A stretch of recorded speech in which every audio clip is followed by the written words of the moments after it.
Assalamu alaikum wa rahmatullahi wa barakatuh. Nkwaniriza omulabi mulungi eyekumidde ku GTV nenkwebaza ejjona gyotusizako engalo olunaku olwaleero gyotusizako engalo gyonna so Allah subhanahu wa ta'ala fenna atuume ekisinga obulungi gwe n'ataddeyo amaanyi okuba nti osiiba Allah tusabakkirize ate gwe afunyemu obunafu nobeera nga tosobodde mu mbeera emu bw'endala nawe tusaba Allah akuterewo embeera ate nayo bikwanguyire Marusenkai gegange okubeera nti mbatuusa ku programu olunaku olwaleero programu Ramadan special gyetuyingidde nayo okubeera nti twongera okubeera nti twejjukanya ebikwatagana ku busiraamu bwaffe naddala ku mwezi omutukuvu ogwa Ramadan.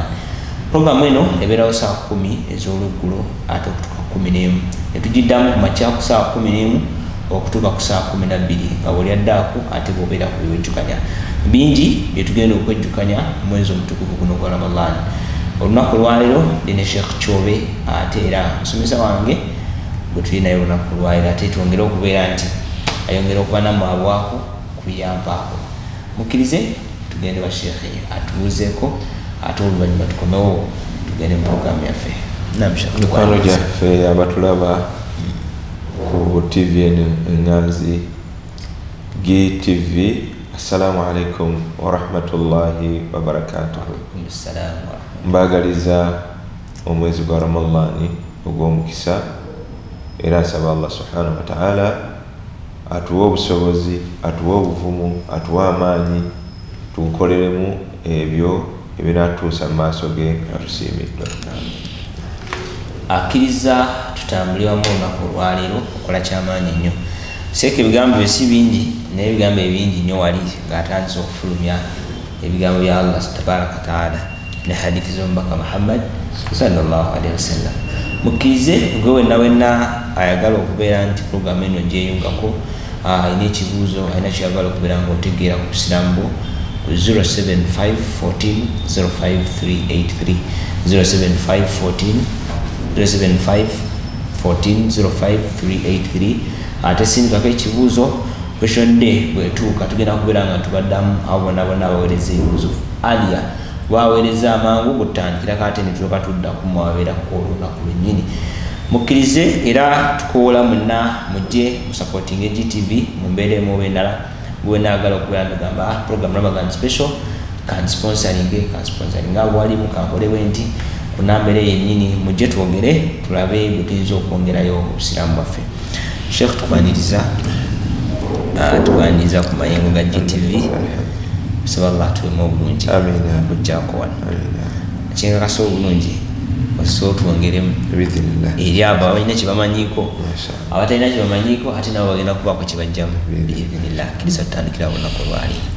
Alhamdulillah dhul fadl wal in'am wal jud wal ihsan anzala al-Qur'ana fi shahri Ramadan hudan lin-nas wa bayyinatin min al-huda wal furqan وأشهد أن لا إله إلا الله وحده لا شريك له له الملك القدوس السلام وأشهد أن محمدا عبده ورسوله خير الأنام صلى الله عليه وعلى آله وصحبه وسلم تسليما كثيرا على الدوام.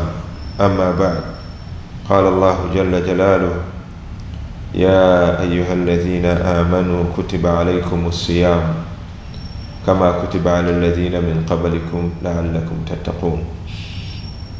Obutenda amajjuvu ga Allah subhanahu wa ta'ala atenderezebwa yonnannyini birungi n'ebyengera era nnannyini bugabi n'okuyisa obulungi eyasse ekitabo kye Qur'an mwezi gwa Ramadan nga buluŋŋamu eri abantu era nga mujjudde okunnyonnyola amawulire agakwatagana ku buluŋŋamu ate era nga kyekyawula goye wakati w'amazima n'obulimba.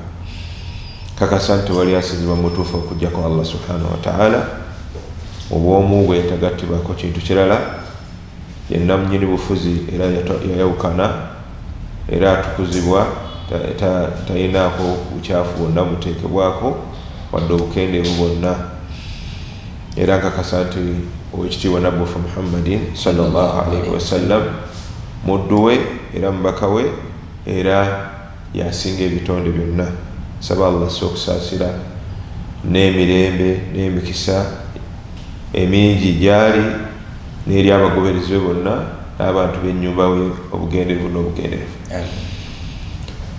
Bakadde bange abatulaba ku GTV, TV ey'ekitiibwa, TV ey'ebyafaayo, njagadde tubeere nga tubaako byetejjukanya mu mateeka ga Allah subhanahu wa ta'ala gali mu Qur'an, naddala ago agatukubiriza agakwatagana galina akakwate n'okusiiba.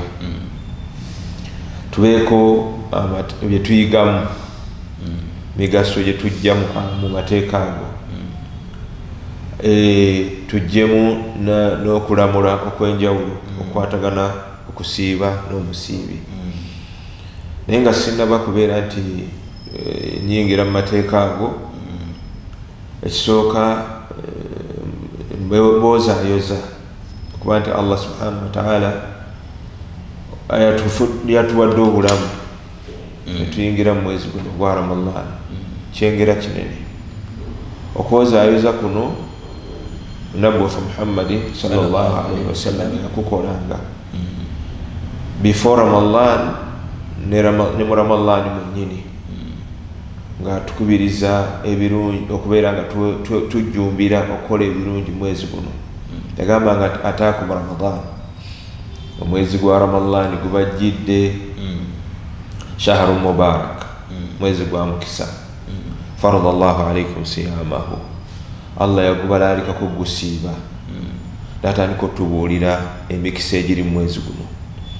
Naga tuftahu fihi au tufattahu fihi abwabu sama, ay abwabu aljanna, emiryango gy'ejjana oba emiryango gy'eggulu gyonna giggulwawo, nga giggulwawo eri omuntu akola ebirungi ajjumbire ebyo ebimuyingiza ejjana.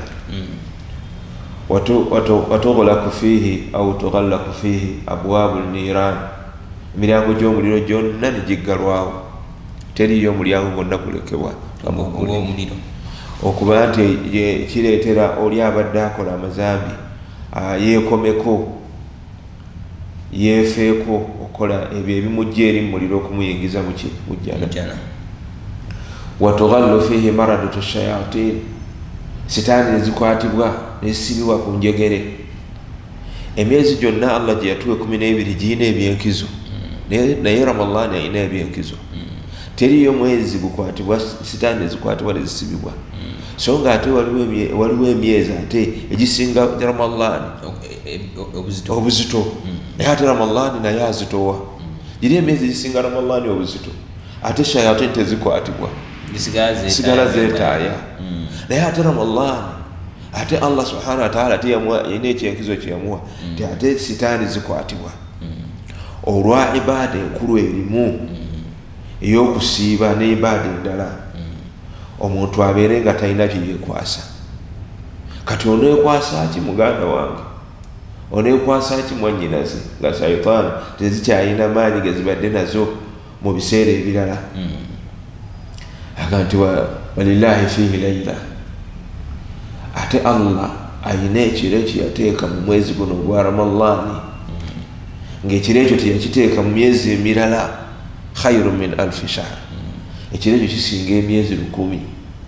Man hurima khairuha fakad hurim, oyenna Allah gwamma ebirungi by'ekiro ekyo abaakoze eki, ababbiddwa. Mu hadithi endala nabbi sallallahu alaihi wasallam ati ya baghi alkhair, ya baghi alkhair aqbil, owaye gwe ayagala ebirungi yeettalira okukola ebirungi, aqbil yolekereri ebirungi. Wa ya baghi alsharri aqsir, ate gwe abadde ragajjalidde ng'oggweredde mu kujooga Allah subhanahu wa ta'ala, ng'oggweredde mu kukola Allah byeyaziiza, aqsir weesaleko, tubu ila Allah, weerejeri Allah subhanahu wa ta'ala, deri Allah subhanahu wa ta'ala qabla fawati al-awan, nga ebiseera tebinnaba kubeera nti bikuyitako, obeere nga wejjusa. Tewejjusa muganda wange, tewejjusa mwennyinaze. Wallahi Allah gwawadde akasinga kano nga mulamu, asaanidde agambe nti alhamdulillahi rabbil alamin, alhamdulillahi rabbil alamin, alhamdulillahi ala ni'mati al-islam. Okwebaze Allah bw'obanga mu kaseera kano oli musiraamu, weebaze obusiraamu.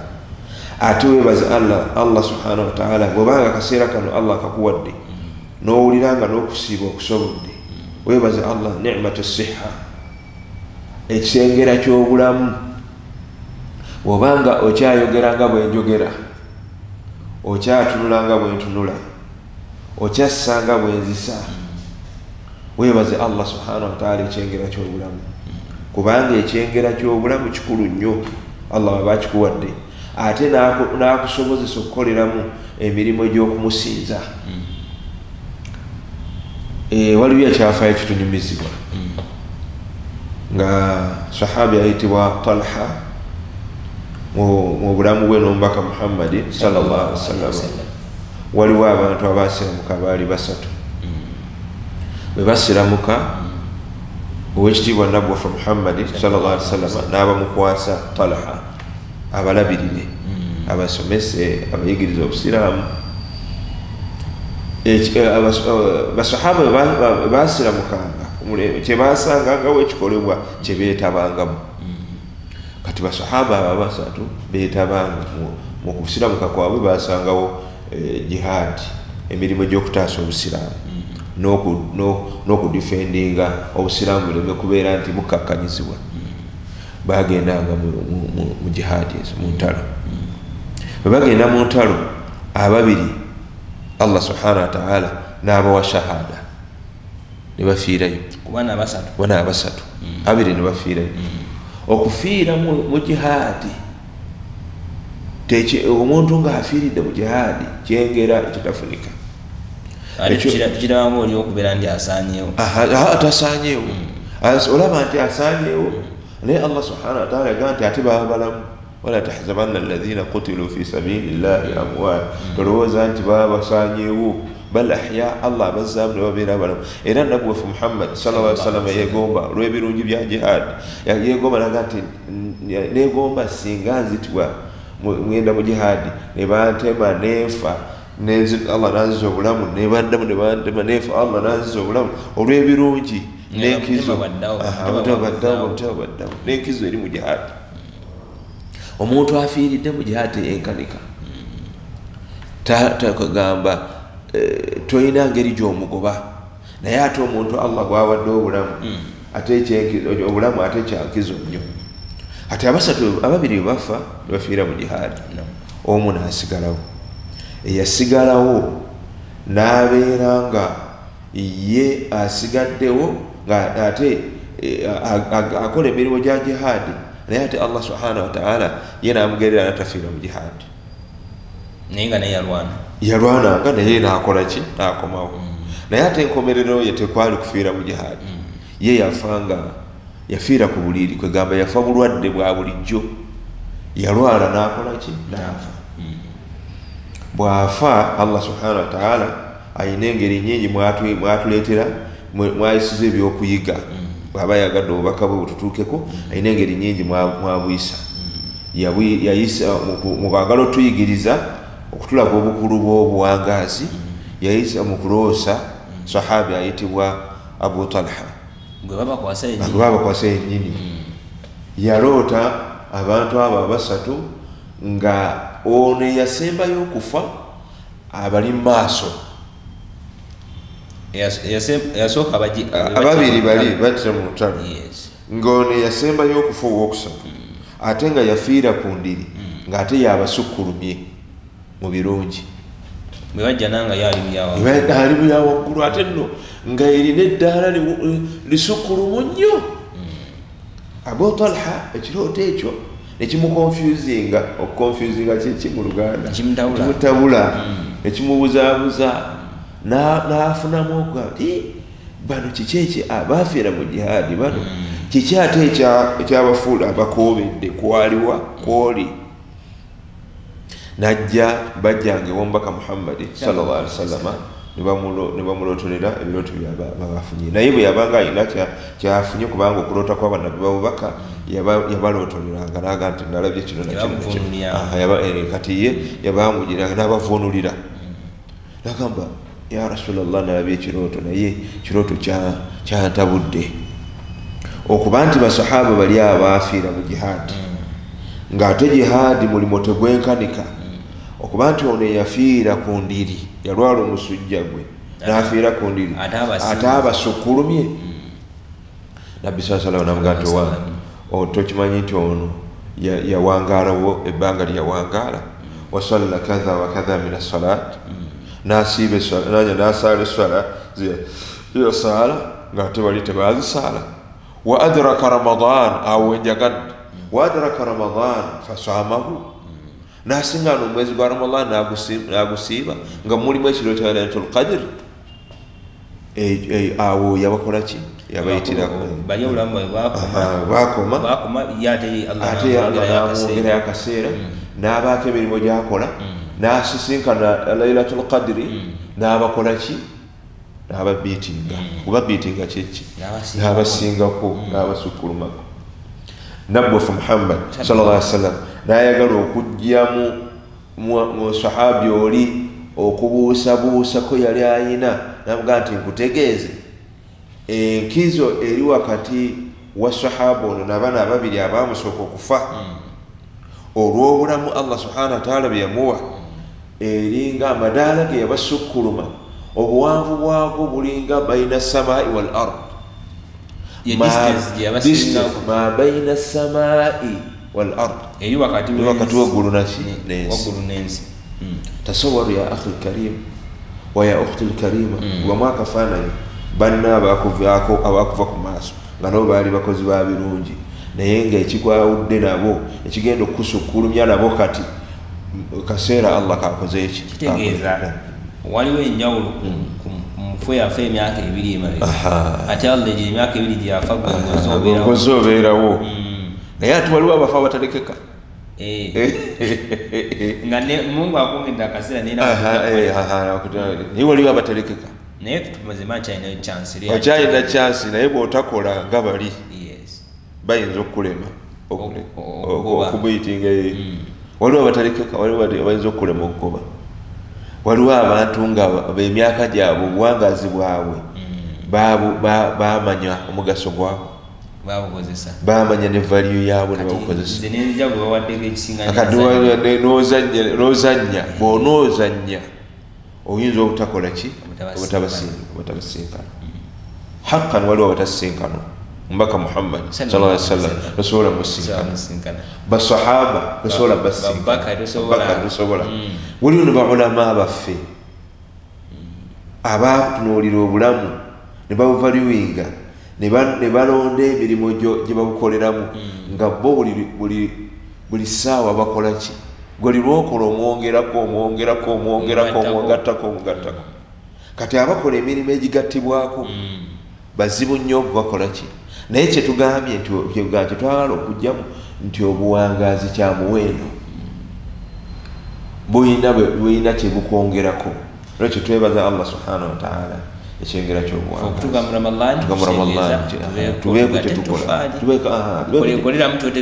wallahi twerekereze kana akaseera tukaweeyo ayyaman ma'dudat nnaku zibalibwa ku ki olwaleero lwakuna lumu ramadan tutandise naye bwe luziba lukoze lutya lugenzi gwe lutetenkanye nga bw'osobola okoleremu buli kyonna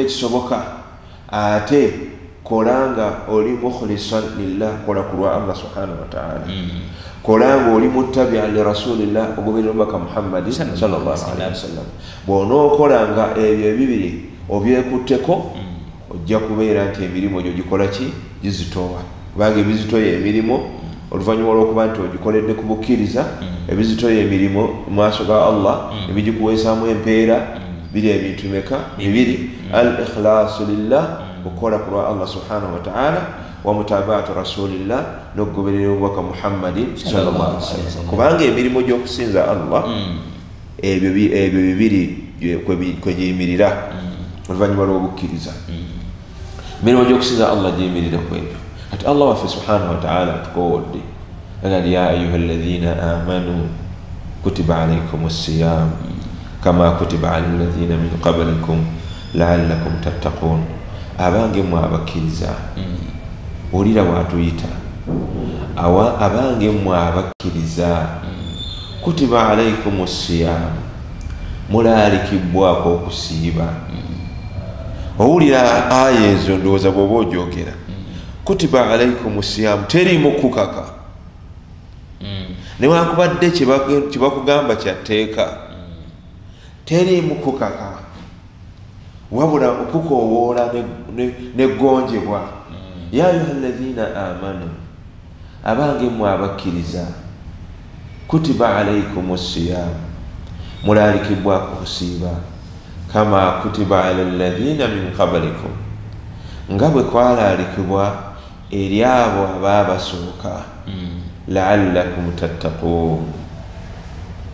bwe munaasiiba mubeere mu abo ab'enkizo abatya Allah subhanahu wa ta'ala abanaatuuka mu maaso ga Allah nga mukoze eki nga musiimiddwa.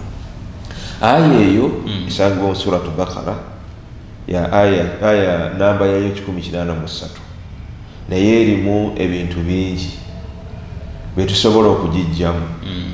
olwaleero katujjemu ebimu ku ebyo ate era insha Allahu ta'ala oba oli awo onaaba yayakadde akalala tujja genda nga twongera ogijjamu ne ayati endala twongera okugitegeera ne ayati endala ezikwatagana kukola ki kusiiba.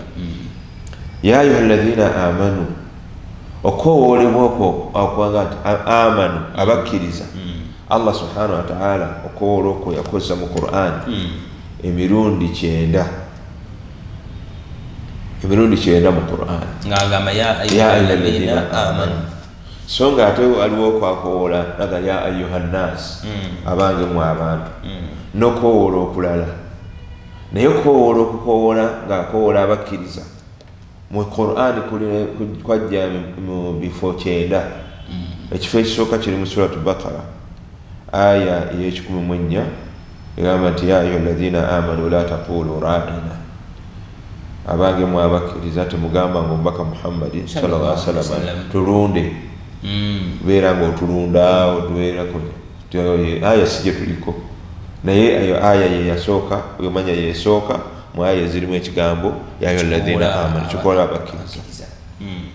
aya esembayo esangibwa mu suratu Tahrim aya ya 8 egamba nti ya ayyuhalladhina amanu tubu ila Allahi tawbatan nasuha. abange mwe abakkiriza mwenenye eri Allah olwenenya olwannamaddala lwasijaddira. naye aya ezo ezitukowoola bwe zityo bw'owulira nga Allah subhanahu wa ta'ala azitandisizza agandi ya ayyuhalladhina amanu kiki ky'olina okukola yambaghi an tahdha bihtimamin khas tegamba faayo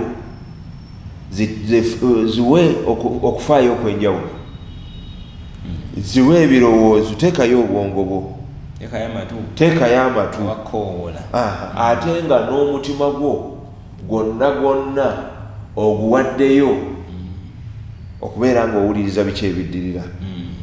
era mumbaamu amateeka fuba nnyo okulaba ng'ossa mu nkola ebiragiro Allah subhanahu wa ta'ala byaba akulagidde. bw'abanga akulagidde nakussa nga kukowoola okwo kuddiridde nakussa mu nkola. ate era fuba nnyo okulaba nga weeziyiza singa okukowoola okwo kuddiridde nakukola ki nakugaana.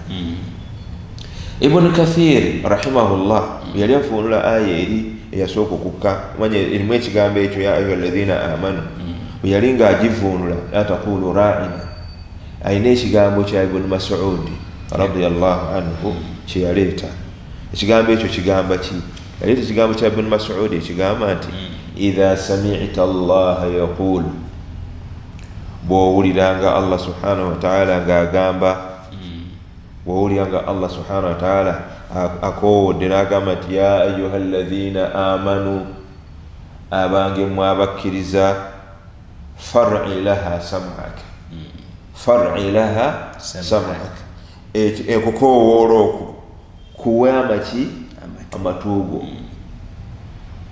kwazika amatugo gajje ku bintu ebiki ebirala ogwolekeze n'ebirowoozo byo obyolekeze kiri ekijja oluvannyuma fa innahu khayrun tu'maru bihi olw'ensonga kiyinza okuba nga kirungi ekikola ki ekikulagirwa okussa mu nkola au sharrun tunha anhu oba kibi ekikola ki ekikuziyizibwa oba kibi ekikola ki ekikuziyizibwa ekyokubiri bw'owuliranga bakowulira kati ya ayuha alladhina amanu sayo ebirowoozo era weeteekemu abo abaki abakkiriza kubanga ekyo kyekiteero kimu ku biteero ebirungi byosaanidde okubeera nti okola si byosaanidde wabula byoteekeddwa ebyeteeka byoteekeddwa okutendebwa naki nabyo era manya nti Allah subhanahu wa ta'ala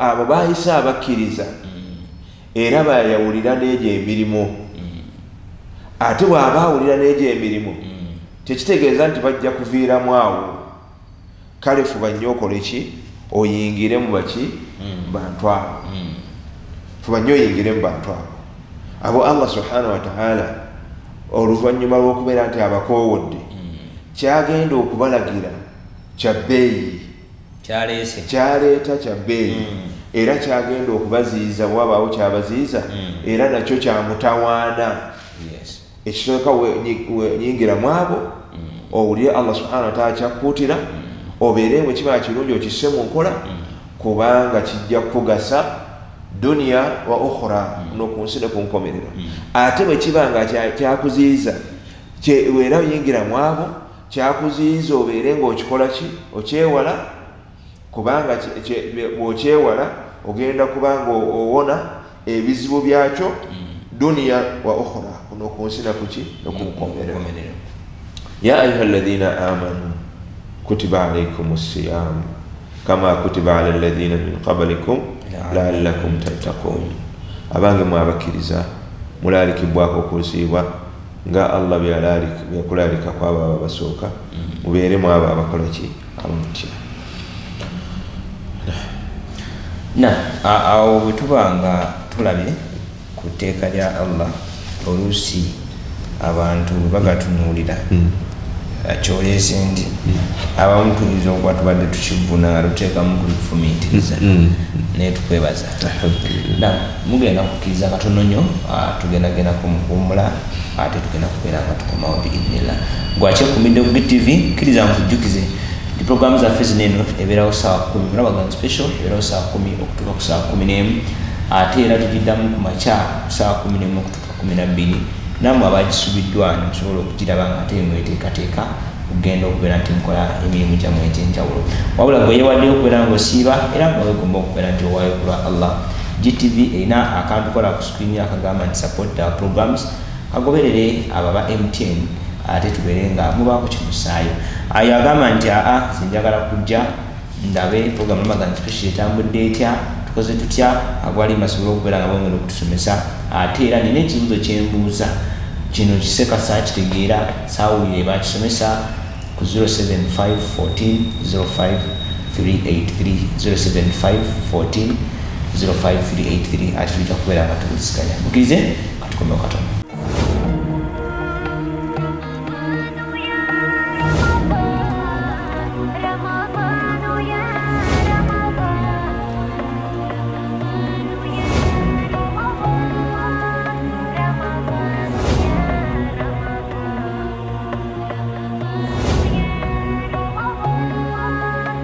Kiriza omulungi yekumidde ku GTV era alindiridde okubeera nga tukongera mu programu yaffe eya Ramadan special.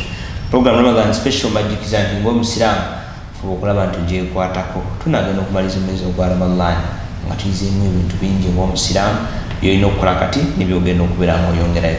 Majjukiza nti ne Sheikh Kyobe musomesa wange ku Birayi Kakiri era nze mujjukira alhamdulillah swalla teemu bwangu so tulokalire ate obeeko naye by'omufunamu ebibala osobola okubeera naawe oyongera okubeera ng'ogattako ku ddiini yo ate n'okutegeera naawe amanyi tuula wejjukanye.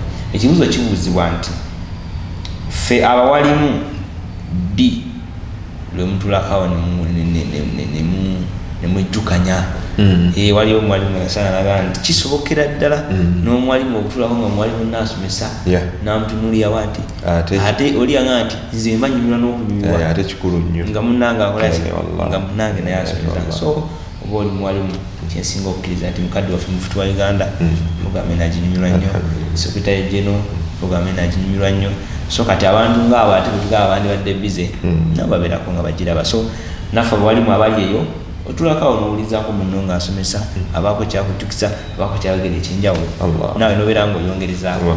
Namushakiriza tuddeyo ku migaso egyo. Alhamdulillah ذو الفضل والإنعام والجود والإحسان أنزل القرآن في شهر رمضان هدى للناس وبينات من الهدى والفرقان أشهد أن لا إله إلا الله وحده لا شريك له الملك القدوس السلام وأشهد أن محمدا عبده ورسوله خير الأنام صلى الله عليه وآله وصحبه وسلم تسليما كثيرا على الدوام.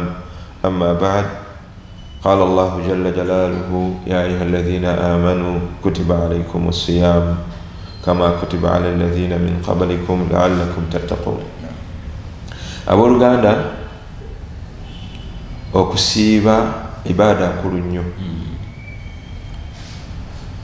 Kasona ibaada endala zonna nkulu naye ate okusiiba olw'okuba ibaada nkulu ekiraga obukulu bwayo Allah subhanahu wa ta'ala byali agitulagira yasooka tuteekateekamu nteekateeka ey'enjawulo era n'atutenda n'ekitende ekyetongodde. Ekitende ekyo gwakitenda nakyo aba amaze okumulondamu n'okumusiima. Abeera n'ekitende ekyo ekyobukkiriza aba asukkulumye kubanga emirimu gyonna gitukolebwa Allah subhanahu wa ta'ala gyetufunamu empeera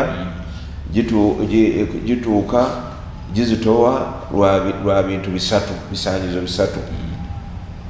Bw'oba toyina bisaanyizo ebyo ebisatu mujitamiatan nga byonna bikuŋŋaanidde wamu oba emirimu togifunamu, byokola tebibeera na value.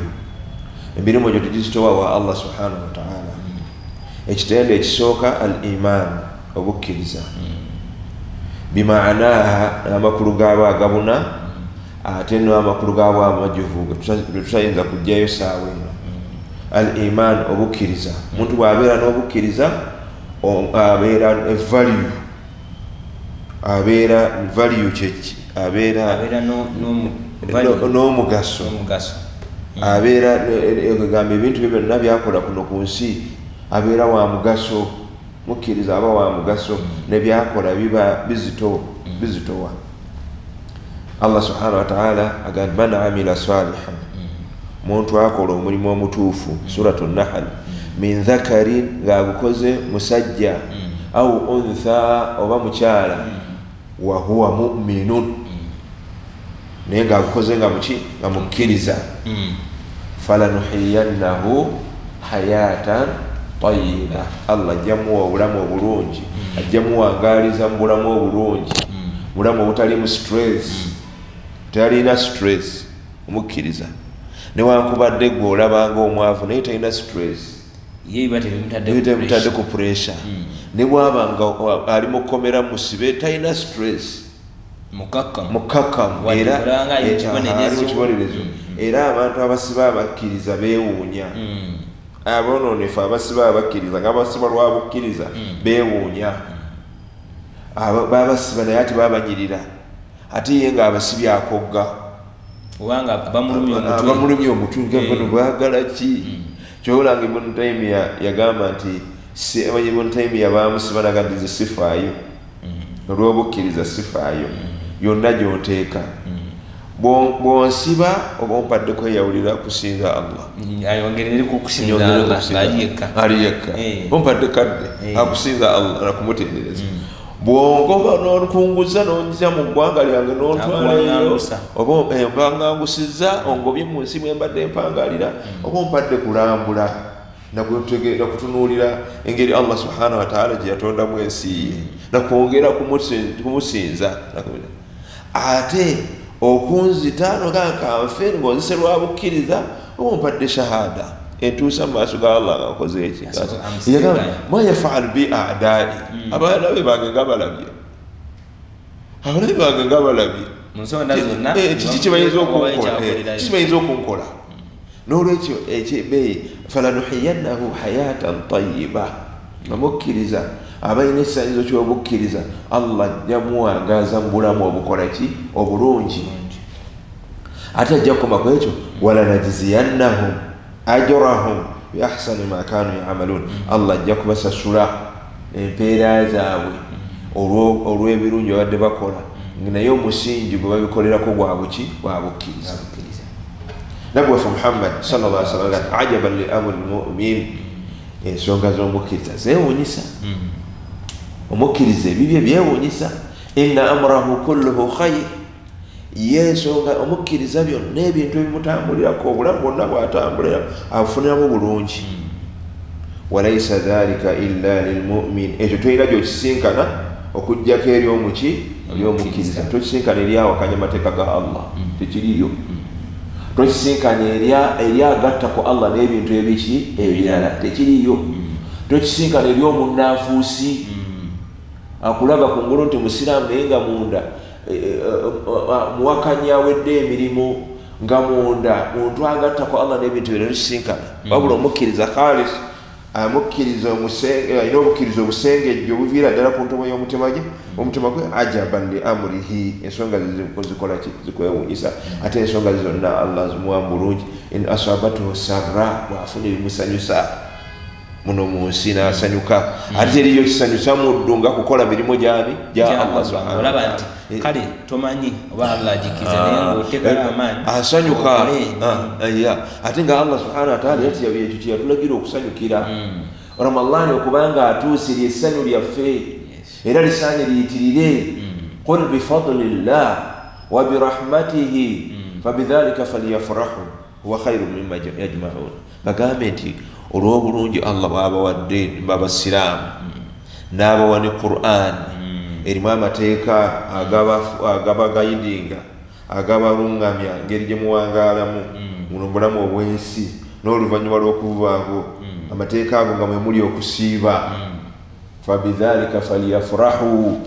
ekyo kyerisaanye okubeera nga kitusanyusa huwa khairu mimma yajma'un bisinga okubeera ekyebbeeyi okusinga byetukola ki ebyetukuŋŋaanya ebyehutamu edduniya ebyensi bitukuŋŋaanya naye ng'ate ebyensi ahlamu nawumi birooto bya kiro nimwobe kati waliwo abantu nga batunuulira kati essaawa eno nga bakakasiza ddala nti ebyensi birooto bya kiro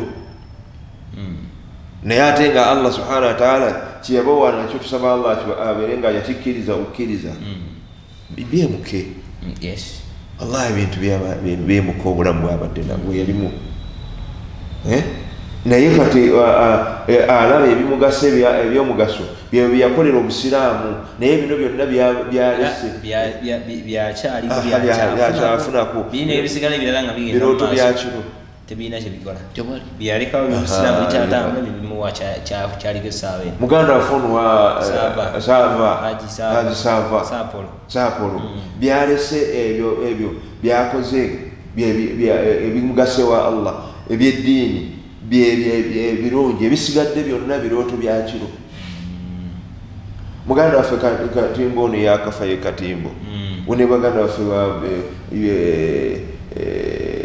Spido Allah basaasire balina sente zaabwe sente weri tewali kyeyetaaga kyayagala kyafuna naye kaakati abagagga abatakoleredde busiraamu ekiseera kijja kutuuka nga tuboogerako nga tubamanyi kubanga tebakolera nebimwaleka mu nsi newankubadde nga babireka Kampala Road tulaba birabe nga tesi bikyalina byammwe obusiraamu twabuteekako mpajingi tebijja kubagasa nga nebyemwaleka nga biri mu Bulaayi eyo mu Bungereza wa nga era tebirina mugaso gyebukola gye muli olwaleo kankuwa ekyokulabirako Kasule Haji Kasule wandige Allah musaasire n'abasiraamu abafiira ku busiraamu Allah basaasire yalina abagagga mu kiseera kye byatulanga nabo n'anywa kacaayi era nga baali basiraamu abamu naye gwe bakyaliyo bakyayogerwako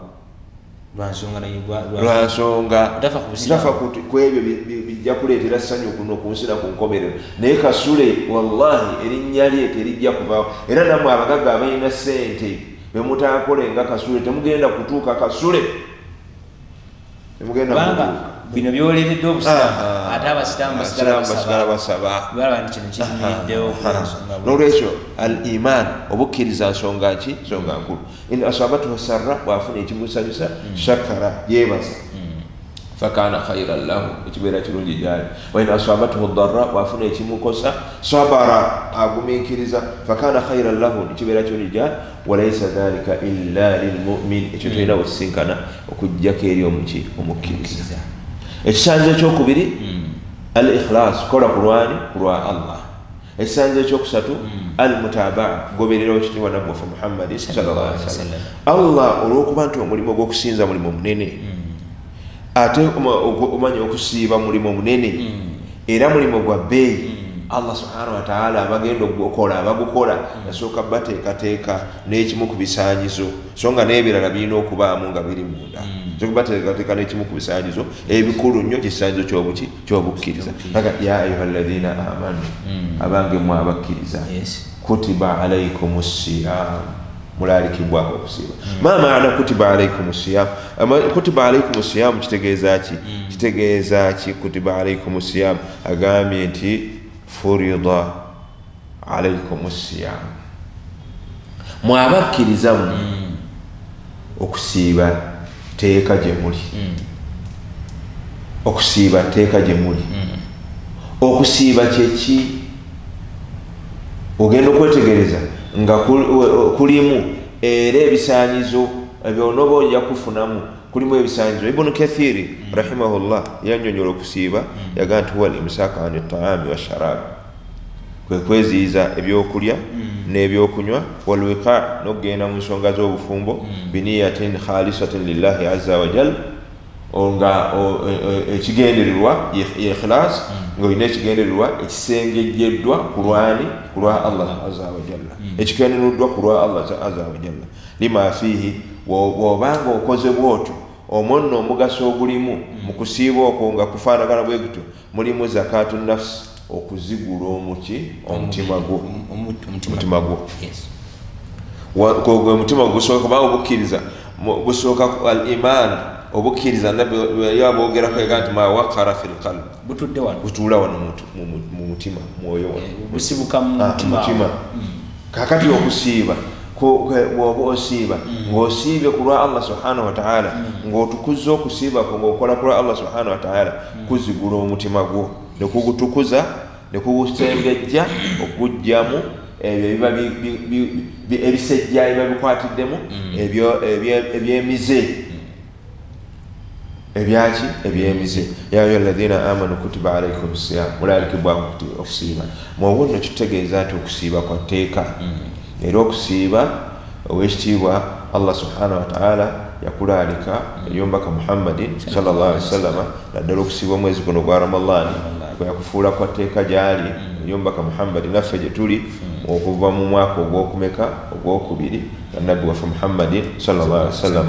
amaze okusenguka okuva e Makka n'agendawa e Madina era nabbi sallallahu alaihi wasallam yasiiba ebisiibo 9 beddu kubanga gwamulaalikibwako okusiiba mwezi gwa Shaabani n'asiiba Ramadhan mwaka ogwokubiri na hijira n'afa mwezi ogwa Rabiul Awwal mwaka gwa 11 okuva mu kusenguka kw'omubaka Muhammadin sallallahu alaihi wasallam. Tusaba Allah subhanahu wa ta'ala atusinkane omubaka Muhammad sallallahu alaihi wasallam naye ekijja otugatta n'omubaka Muhammad sallallahu alaihi wasallam biri ebintu meka bisatu ekisooka kuba bakkiriza bannamaddala Allah tukowoolera nti ya ayuha alladhina amanu abange mwabakkiriza oba bakkiriza bannamaddala ekyokubiri kukola bintu nga tubikola nga tunoonyaamu Allah atukole ki atusiime ekyokusatu kugoberera mubaka Muhammadin sallallahu alaihi wasallam. Okusiiba nno abooluganda Allah akutufuulidde etteeka aga nti ya ayuha alladhina amanu kutiba alaykum siyam abange mwe abakkiriza mulaalikibwako okukola ki okusiiba omuntu bw'asiiba ye sheekh wano bwe yaleeta ibnu kathir ayina kaataayongeramu naye Qurtubi ate ye bw'aba annyonnyola aya eyo yagaa nti assawmu fi shar okusiiba mu shar al-imsaaku ani al-mufattirat kwe kweziyiza ebyo ebisiibulula ma iqtirani niyati bihi ng'okulenyanyisizza n'okumalirira okugaseemu okukola ki okumalirira min tuluu'i al-fajiri okuva mu mambya lwekola ki lwevaayo mambya ey'okubiri eyo mambya eraga nti subuhi etuuse ila ghurubi shamsi okutuusa njuba lwekola ki lwegwa naye ye sheekhe n'ayogera n'alaga omugaso oli agambye nti ng'osiibye ku lwa Allah subhanahu wa ta'ala akutukuza omutima n'atukuza n'akugyamu akutuza omwoyo n'akugyamu ebikolwa byonna ebikyamu ate ono agambye nti watamaamuhu wa kamaaluhu okujjuza okusiiba okubala nti okusiiba kukuba kujjudde kujjula naki bijitinabil mahdhurat nakwewala Allah byeyakola ki byeyaziiza wa adamu lwuquu'i fi lmuharramat n'obutagwa mu ebyo Allah ebyagaana liqawlihi sallallahu alayhi wasallam olw'ekigambo ky'omubaka Muhammad sallallahu alayhi wasallam kyagamba nti man lam yada qawla zur omuntu yenna ataleka bigambo bya nsimattu bigambo bya kalebule wala amala bihi n'okubikolerako falaysa lillahi haja ewa Allah tiriyo bwetaavu fi an yada ta'amahu wa sharabahu mulesa byakulya byo nakunywa amakulu okusiiba ebigambo eby'ensimattu byebiriwa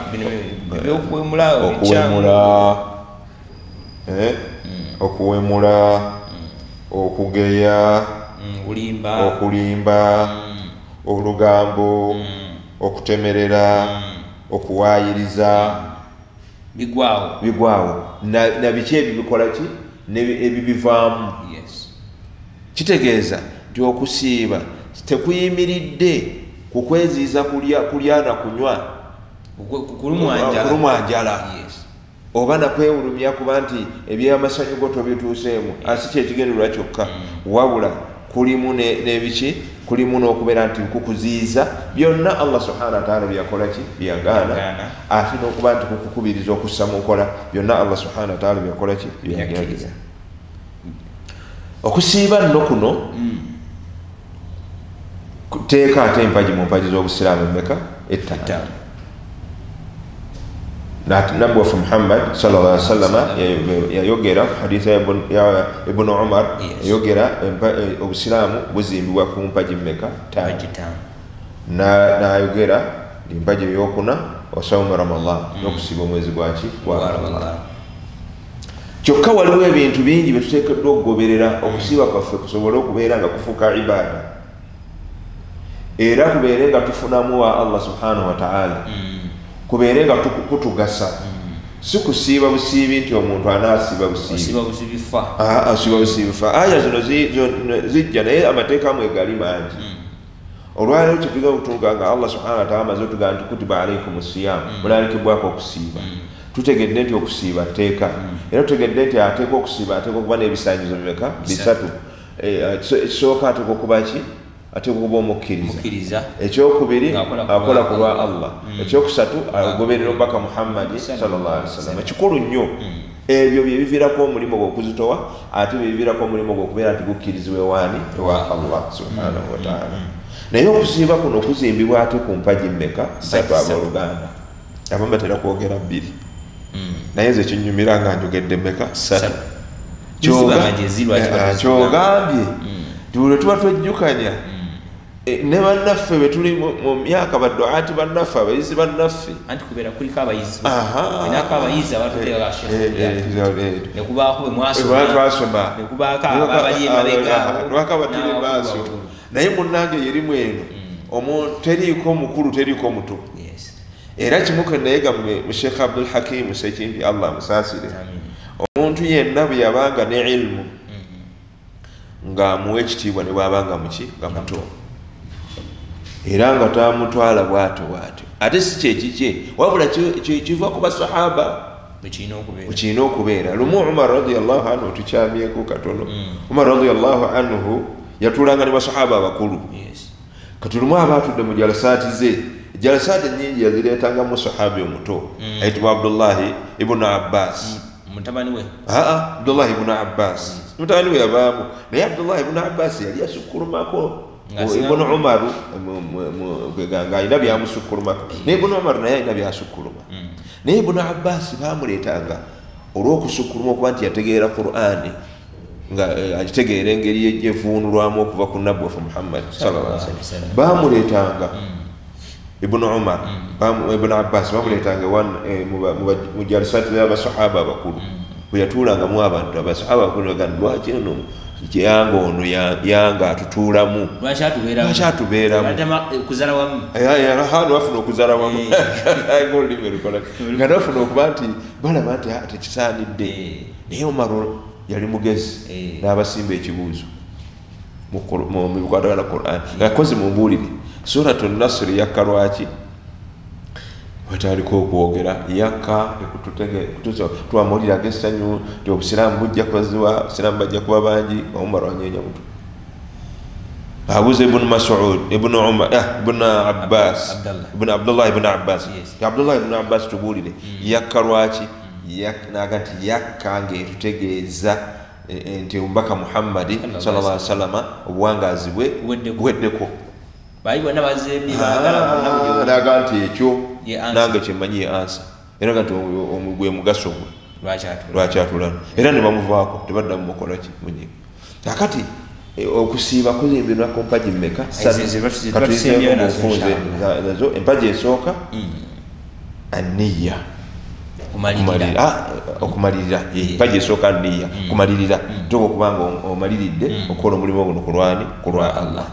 Empagi ey'okubiri al-imsaaku, okweziiza kuno nga weeziiza kulimu emirundi ebiri. Okweziiza ng'ebintu Allah badde yabikufuulira halaali emisana naye n'abikola ki?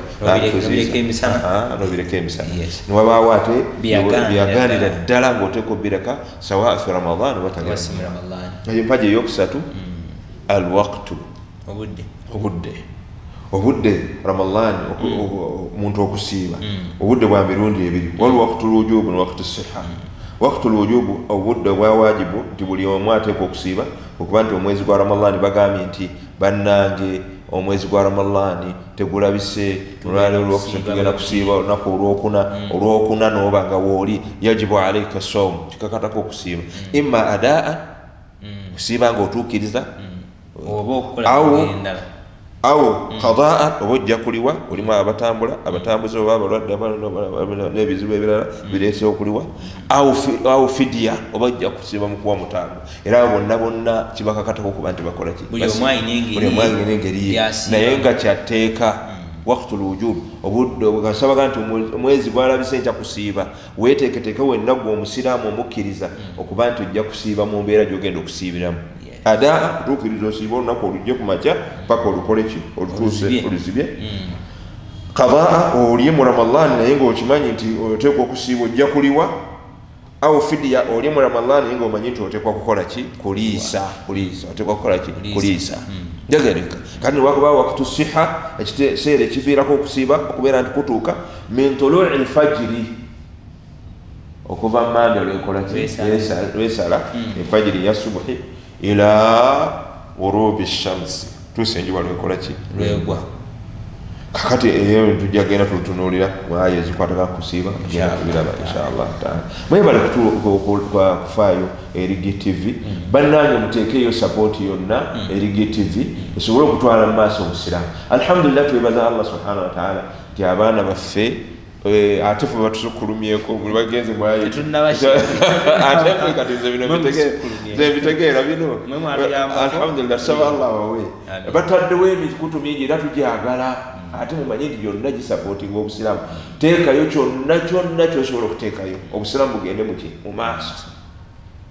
bugende mu maaso aba GTV muveeyo muwagire GTV gende mu maaso muveeyo muwagire emikutu gyonna egiyisibwako okubeera nga tutuusa obusiraamu eri abantu bigambo bya Allah subhanahu wa ta'ala eri abantu bateriyo bigambo bigenda kugasa bantu nga bigambo bya Allah subhanahu wa ta'ala nga bigambo bya busiraamu tebiriyo naye ate bisaana bituuke mu nnyumba y'omuntu omuntu aleme kubaako kyakola kyeyeekwasa bikutuukako totambudde otudde naye okuba nti bikutuukako teekamu sapooti kubanga TV okuyimirirawo kigambo si kyangu ekyo nsaba Allah subhanahu wa ta'ala atugase nabitujjukanyiza era tufuulire ensonga natuusa mu maaso gatusiimiddwa inshallah taala kuba tusinkanye olulala tujja kwongera okwejjukanya ku aya ya Allah egati ya ayuha alladhina amanu kutiba alaykum siyam kama kutiba ala alladhina min qablikum la'allakum tattaqun jazakumullahu khair assalamu alaykum wa rahmatullahi wa barakatuh akkiriza omulungi atugoberedde program eno ya Ramadan special kozi kyamaanyi nnyo